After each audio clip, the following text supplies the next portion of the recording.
Hi folks, I'm solving Leetcode's top 150 questions and that's all you need for your coding interviews.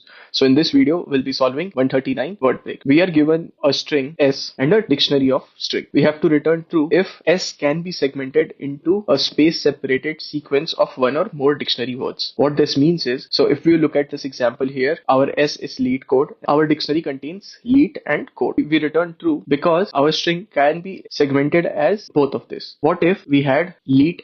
We would still return true because it's given that same word can be reused multiple times in the segmentation. What if we remove this code from here? Then we have to return false because we have this code which is not present in our dictionary. A brute force way to solve this could be we start going word by word. Then again we will check if this is present in our dictionary or not. If not, we will continue until it does. So this operation takes like O of n square. So we have an efficient way to solve this. For that, we will need our decision tree. So let's start at I is equals to 0. So at every given point in time, we will have n choices where n is length of this array. So now let's start iterating on our S, and since we know the length of our word dictionary is 4, so we'll start from 0 to 4 and check if this word exists in our S or not. Code does not exist here, but our lead matches with dictionary, which is this. So now I is equals to 4, which is also our sub problem, and from here we have two choices. Since we are at 4, that means we are searching for these element here. So we cannot use this one now, but this code is present in our dictionary. So now our I is going to be at 8, which is this position right here. And we will return true because we know we are at the end of this string since we found all of the elements. So using this sub problem, let's see how our DP would look like. So our DP at 8 will be true. We already saw how. What about our DP at 7? DP at 7 is this element. If we take 4 elements, it will go out of bounds. So this will be false. And similarly, DP at 5 and 6 will also be false. What about DP at 4? If you take 4 elements, it is code,